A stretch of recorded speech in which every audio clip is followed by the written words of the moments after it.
Hi, welcome back.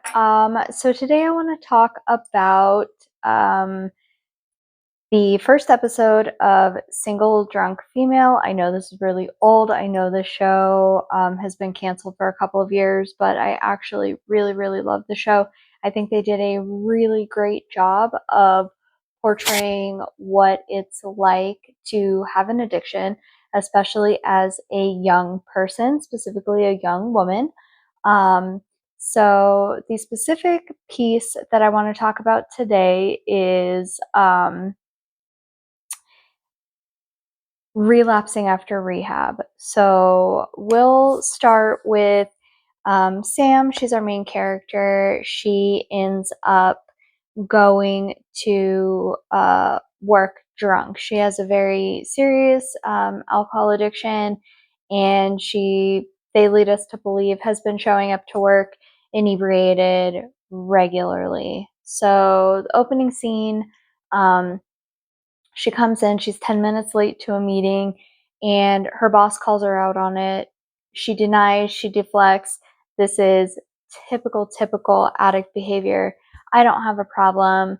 Um, you have a problem. You're being sexist. You're being, this is your fault. This is not my fault. Basically runs through the gamut of the blame game with her boss until it culminates in an assault. Now, for me, I never assaulted anybody, but I think this is a really great visualization of what it was like for me at the heaviest, darkest point of my addiction, where I was acting completely out of control and I was blaming everybody else. I have a really great example when my dad was diagnosed with cancer. Um, it happened to coincide with the time that I was in this weird fight with a coworker. It started at a party. I don't recall the exact details. What I do know is that for no reason whatsoever, I requested that she not care for my dad. It was totally inappropriate. It was unprofessional. I worked at the hospital at the time as well. I'm sure it was embarrassing for her. And it was just me deflecting my own problem onto this coworker of mine, who happened to also be an ex-friend or ex-acquaintance, I guess. Um, so there's that parallel there. Anyway, so Sam ends up going to rehab, court ordered, and gets out of rehab. She seems to be doing okay. So I actually also went to rehab.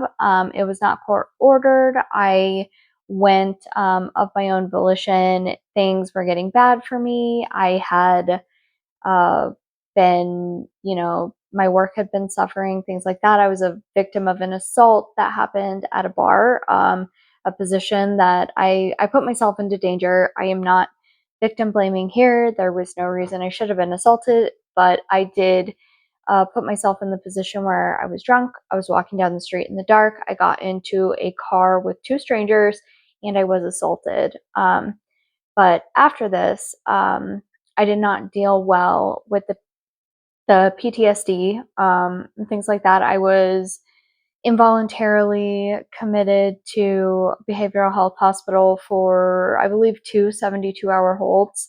And then the second time, I was actually in the hospital for 8 days. And then I went directly to rehab from there. My family drove me, and I spent 20, 20, 21, 23 days, something like that, in rehab.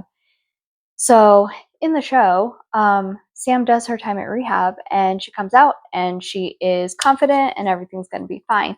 So she decides she's going to meet her best friend, um, who hasn't seen her in a while because she was in New York. Her best friend's in Boston or a small town around Boston, somewhere in there. And she's sitting at a bar, which is obviously not the best choice of place to hang out with your friend, but she's sitting at a bar, she's drinking water, she's doing fine. And then, a few seconds, a minute into the scene, she drinks, and there's her relapse, and then we get to see the sober calculator tick all the way back down to 0. So this is also a parallel to my rehab experience. I was extremely confident. I knew I was going to do great when I got out. It's so easy to be sober and stay sober in a place where there is no alcohol for you to consume. So, of course, you feel strong, you feel, great, you feel good, you feel confident. Then you get out and you go home, and alcohol is easy to get. You just go to the store and there it is. You go to the bar and there it is. And you have your friends, your best friends are there, and they want to meet you at the bar. And there it is. There you are.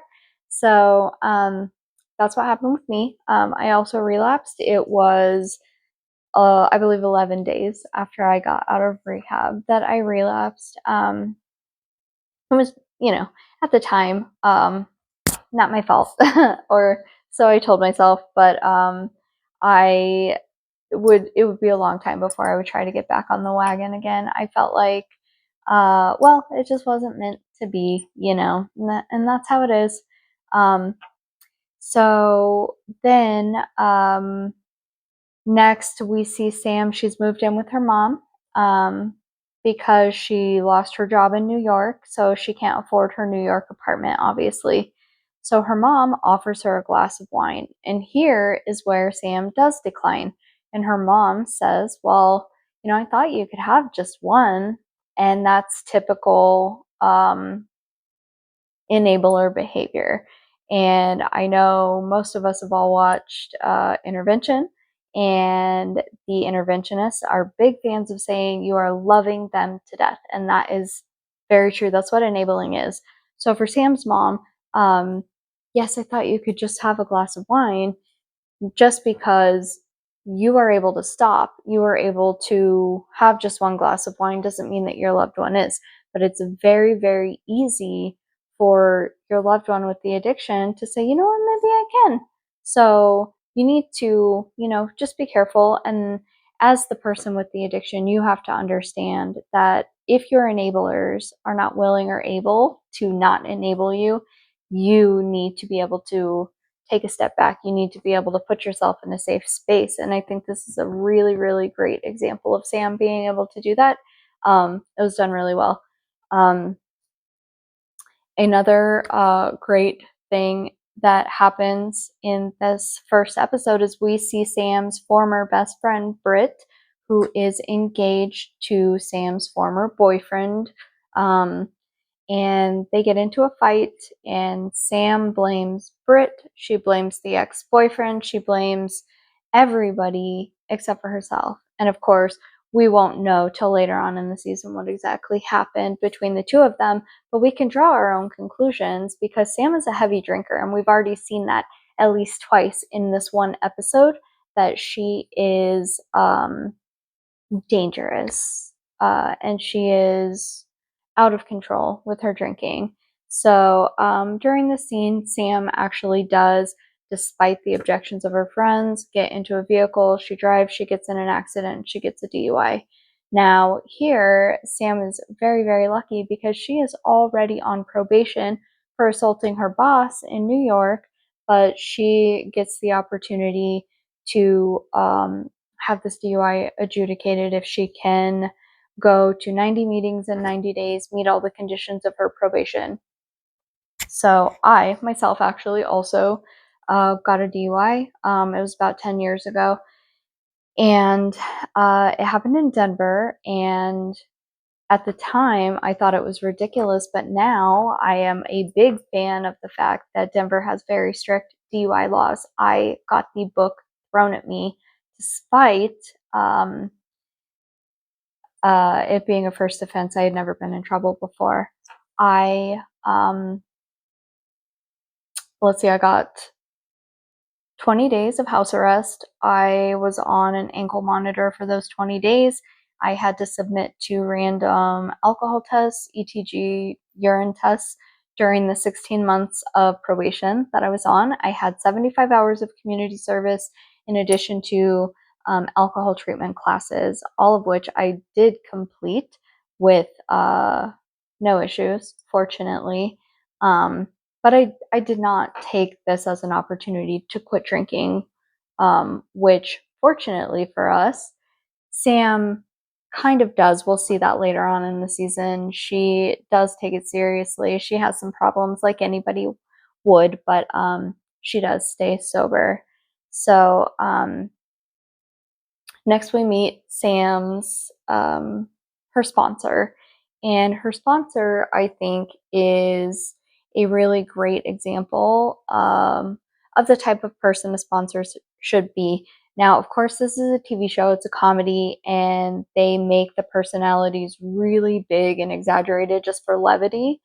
But her sponsor has all of the things that a sponsor should have. They are, and this is my opinion, but they are somebody of the same gender so as not to, well, let me back up here. Not necessarily the same gender, but it's somebody that you're not going to develop romantic feelings for, because as you become well and you start feeling your feelings again, it's very easy to mistake gratitude and vulnerability with romantic feelings. And that's really, really um, not good for your ability to stay sober if you mix up romance with your recovery, especially the person you're leaning on to be vulnerable with.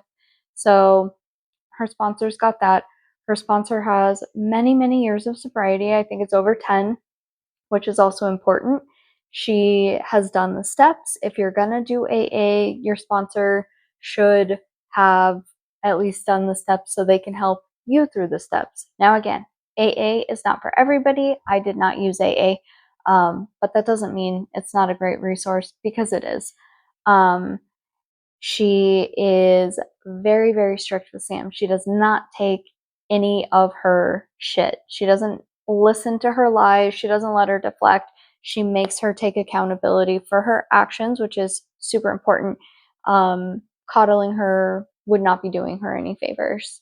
The final thing I want to talk about is James. So we meet James at the AA meeting, and Sam initially believes she's meeting him for the first time, but it turns out the plot thickens. They've actually already met one drunken night and they slept together.